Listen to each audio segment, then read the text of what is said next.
मान सरकार की स्वास्थ्य क्षेत्र में 5 बड़े कदम। आम आदमी क्लिनिक की स्वास्थ्य सेवाएं अब घर बैठे व्हाट्सएप पर उपलब्ध। आम आदमी क्लिनिकों में 107 तरह की मुफ्त दवाइयां।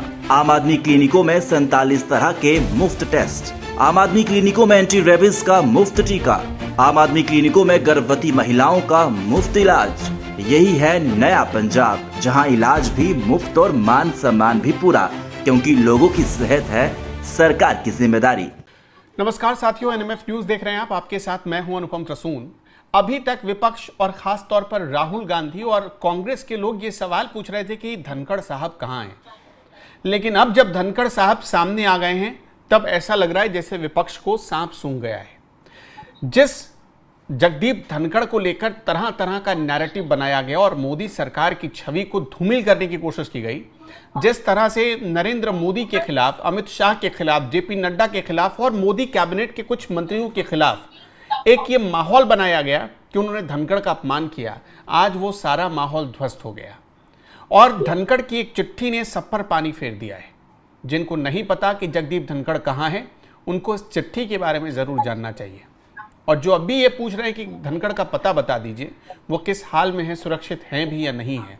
अब कुछ लोगों ने तो मतलब स्थिति ऐसी हो गई, उनकी हालत देख लीजिए कि स्थिति ऐसी हो गई कि वो कहाँ जज लोया तक पहुंच गए थे, कहाँ का मामला घसीट कर कहाँ लेकर चले गए थे। अब उनको सोहराबुद्दीन एनकाउंटर याद आने लगा था, इशरत जहां याद आने लगी थी। तो इस हिसाब से लोगों ने अपना नैरेटिव बनाना शुरू कर दिया था। लेकिन आज सिर्फ एक चिट्ठी ने सारे नैरेटिव को एकदम औंधे मुंह गिरा दिया है। मेरे सहयोगी पंकज हैं, उनके पास और जानकारी है। पंकज, धनखड़ साहब प्रकट हो गए हैं क्या? धनखड़ साहब गायब ही नहीं थे, प्रकट होने की क्या बात थी। उन्होंने अपने इस्तीफे की चिट्ठी में साफ साफ लिखा था कि मेरा निजी स्वास्थ्य खराब है और स्वास्थ्य के कारण से इस्तीफा दे रहा हूं। और इस्तीफा देने के बाद लाभ लिया, थोड़े ठीक हुए, फिर सरकार से मांग की कि मेरा पेंशन जो है वो बहाल किया जाए। होता क्या है इस पेंशन वाले में, आप समझिए कि उपराष्ट्रपति के रूप में तो ये पेंशन लेंगे ही लेंगे, लेकिन 1993 में ये राजस्थान के किशनगढ़ से कांग्रेस के विधायक हुआ करते थे, तो वो विधायक वाले पेंशन के लिए अप्लाई किया है। अब जब ये अप्लाई कर दिया और जब आ गई चिट्ठी तो कांग्रेस है, आप तो जान ही रहे हैं। कल इनकी मृत्यु की कामना करने वाली जैसे इस्तीफा दिया, तब से हमारा धनखड़, हाय धनखड़, वाह धनखड़ करने लगे कि हम तो इनके लिए जान दे देंगे। और फिर जब चिट्ठी आई तो पता चला कि अब ये क्या कह रहे हैं पता है नया, कि अरे ये तो संघी हुआ करते थे, हम तो इनकी आलोचना करते थे, लेकिन देखिए कांग्रेस के विधायक थे, उसके पेंशन के लिए अप्लाई कर दिया, तो मूल रूप से ये कांग्रेसी थे। मतलब कुछ भी करें, उनके पास जवाब हाजिर है। संघी भी किसने कहा इनको, धनखड़ साहब को? तो कांग्रेस ने ही कहा। इस्तीफा जब तक नहीं दिया तब तक इनके खिलाफ अविश्वास प्रस्ताव आया, कांग्रेस ने लाया। जब ये अविश्वास प्रस्ताव गिर गया, इनके बॉडी लैंग्वेज का किसने मजाक उड़ाया? तो इंडी गठबंधन वालों ने उड़ाया। जब इस्तीफा दिए तो दुख किसने प्रकट किया? सबसे ज्यादा दुख किसको हुआ? तो कांग्रेस को हुआ। मतलब सब कुछ सिर्फ कांग्रेस को ही हो रहा है। ये संघी भी आरोप भी लगा रहे हैं, विश्वास प्रस्ताव भी ला रहे हैं, इस्तीफा देने से दुखी भी हैं, और अब जब पेंशन के लिए अप्लाई किया तो कह रहे हैं कि ये तो कांग्रेसी विधायक है। अब ये संघी विधायक है या कांग्रेसी हैं? कांग्रेस को बताना चाहिए ना, कि क्योंकि किशनगढ़ से तो ये कांग्रेस के टिकट पर जीते थे। तो उस हिसाब से सुरेंद्र राजपूत का मैं अभी ट्वीट देख रहा था, पेंशन दिलवाना चाहती है धनखड़ साहब को, और अब संघी धनखड़ साहब हो गए कांग्रेसी धनखड़ साहब। यही बात है, जब तक उपराष्ट्रपति है तब तक ये संघी धनखड़ थे। और जब उपराष्ट्रपति पद से इस्तीफा दे दिया तो उस वक्त तक तो अपने मान चुके थे ये सब, चूंकि इस्तीफा दिलाया तो ये साजिश हो गई, तो ये हो गया तो वो हो गया। तो अब ये कांग्रेसी क्या ये बात मानेंगे कि धनखड़ साहब कहीं नहीं गए हैं? कहां वो जज लोया तक पहुंच गए थे, लेकिन उनको ज्यादा भागने की जरूरत नहीं है, राजस्थान में ही है धनखड़ साहब, या दिल्ली में ही, तभी तो चिट्ठी लिख रहे हैं। नहीं, वो स्वास्थ्य लाभ ले रहे थे। पहले भी मैंने वीडियो में कहा था, चूंकि जिनकी तबीयत खराब हो गई थी, पहले से ऑलरेडी हार्ट का ऑपरेशन हो चुका था, बहुत तरह की समस्याएं हैं, तो इन्होंने अच्छा, आपको लगता है कि अगर धनखड़ साहब के पास इस तरह कुछ होता तो ये बोलने में कम है? ये खुद कानून के इतने बड़े जानकार हैं, इनका पूरा राजनीतिक करियर बताता है कि ये वोकल रहे। इनकी आवाज को ऐसे, इनको अगर कुछ गलत सलत होता तो ये खुद नहीं बोलते, उसके लिए कांग्रेसियों को रखा हुआ है क्या इन्होंने बोलने के लिए? ये इतने अक्षम भी नहीं है कि इनके बारे में अब सुरेंद्र राजपूत और रागिनी नायक का सुप्रिया सुनेत बोले। इन सबसे तो ज्यादा ही काबिल है कम से कम कानून के मामले में भी। तो ये देखिए, कुछ करना है नहीं, बैठ के थाली ही बजानी है। कभी धनखड़ के नाम पे बजा ली, कभी राहुल के नाम पे बजा ली, किसी के नाम पे कर लिया। ये मुद्दा ही नहीं था कभी। लेकिन अब इस देश में पता है ना, हर कुछ मुद्दा होता है। अखिलेश यादव जो कह रहे थे कि धनखड़ को गायब करवा दिया, तो आज कहां कुछ बयान आया? आज गए हैं बिहार में, वो प्रचार कर रहे हैं, राहुल, अखिलेश, तेजस्वी सब। मिली तो उत्तर प्रदेश के लोग बोल रहे थे कि क्या इसी के लिए हमने तुम्हें इतनी सारी लोकसभा सीटें दिलवाई थी। आज अच्छा, बड़ा मुलायम चर्चा सिंह हो रहा है। यादव हो, मुलायम सिंह यादव हो या लालू यादव हो, इनकी सबकी राजनीति कांग्रेस के खिलाफ ही शुरू हुई। फिर पार्टी भी बनाया तो कांग्रेस के खिलाफ ही बनाया। पहली बार जब दोनों सत्ता में आए तो कांग्रेस के खिलाफ आए, और जब तक लालू और मुलायम रहे तब तक कांग्रेस को अपने नीचे रखा हमेशा। बिहार में लालू प्रसाद यादव के जूनियर पार्टनर बने रहे कांग्रेसी, और उत्तर प्रदेश में तो कभी वैल्यू ही नहीं दिया।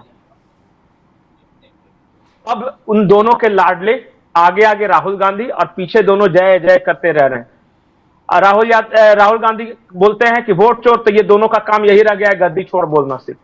देखिए जाके, ये तस्वीरें हैं, मैं कोई झूठ थोड़ी ना बोल रहा हूं। नहीं तो क्या आप कांग्रेस पूरे पार्टी पूरे कैंपेन के दौरान अखिलेश यादव पूरे माफी मांगेंगे धनखड़ पर, जो अभी तक मोदी सरकार की इमेज इन लोगों ने खराब की? अरे ये सब माफी नहीं मांगते, बड़े घर के लड़के। माफी आम लोग मांगते। देखिए ये सब, मैं बार बार एक बात बोलता हूं, और ये भी बात मेरी नहीं है, जो संजय सिंह हैं आम आदमी वाले पार्टी वाले, उन्होंने ही ये कहा था कि सिर्फ 15 परिवारों का इस देश में राज चल रहा था, सिर्फ 15 परिवारों का। उसमें उन्होंने शुरू से उदाहरण गिनाना शुरू किया कि जम्मू कश्मीर में मुफ्ती और फारूक अब्दुल्ला का परिवार, उसके बाद चौटाला का परिवार हरियाणा में, उसके बाद यूपी में मुलायम सिंह का परिवार, लालू का परिवार, उसके बाद देश में गांधी परिवार, स्टालिन परिवार। तो पता नहीं उन्होंने 15 परिवार गिनाए थे कि नहीं 15 परिवारों का राज था। दिक्कत यह हो गई कि इन 15 परिवारों का राज चला गया, लेकिन टसन वही है। मतलब अपने आप को वही, अगर हमें नहीं जिताया तो बोलते हैं कि जरूर बेईमानी हुई होगी, या तो तुमने ईवीएम में छेड़छाड़ किया होगा, या चुनाव आयोग ने कुछ गड़बड़ी की होगी। हम तो हार ही नहीं सकते ना, क्योंकि हम तो बाय बॉर्न हम लोग राज करने के लिए पैदा हुए थे। इस देश में अब लोकतंत्र खतरे में है, क्योंकि अब हम हार गए, ये हो ही नहीं सकता। तो इसके लिए या तो चुनाव आयोग चोर है, तो सुप्रीम कोर्ट में खराबी है, चोर है, तो राफेल में चौकीदार चोर है, तो पता नहीं क्या क्या, ये डीएम एसपी सबको, मतलब किसी को छोड़ा नहीं। दर्द वहां पे है, और आपको लगता है कि इसे माफी मांगे, इतनी विनम्रता है। आज मैं एक तस्वीर देख रहा था बिहार की, एक बच्ची है, इसका गार्जियन बच्ची को लेके राहुल गांधी से ये करने आए, और वो बच्ची गिर गई, वो बच्ची गिर गई सड़क पे। ये इतने बड़े राजा परिवार के हैं कि बच्ची को गिरा हुआ देख के आगे बढ़ गए। आप और हम ही तो बैठे थे, आपने देखा वो तस्वीर, तो हमने दिखाई अपने दर्शकों को, जब साड़ी बांटी जा रही थी, अलका लांबा गाड़ी में बैठकर लोगों को कह रही थी ये लो टोपी पहन लो, ये लो साड़ी ले लो, टोपी लगा लेना, हाथ में झंडा भी ले लो, राहुल जी आ रहे हैं, जैसे वो पहुंचे दिखाना। तो ये सब चीजें तो हमने देखी हैं। तो कैसे ये इसलिए मैं कह रहा हूं, ये देखिए ये घटनाएं हैं। हाँ, घटनाएं, इसको जब कड़ियां जुड़ेगा ना, डॉट्स जुड़ेगा ना, तो पता चलेगा कितना एरोगेंट है ये लोग, कितना अहंकार है।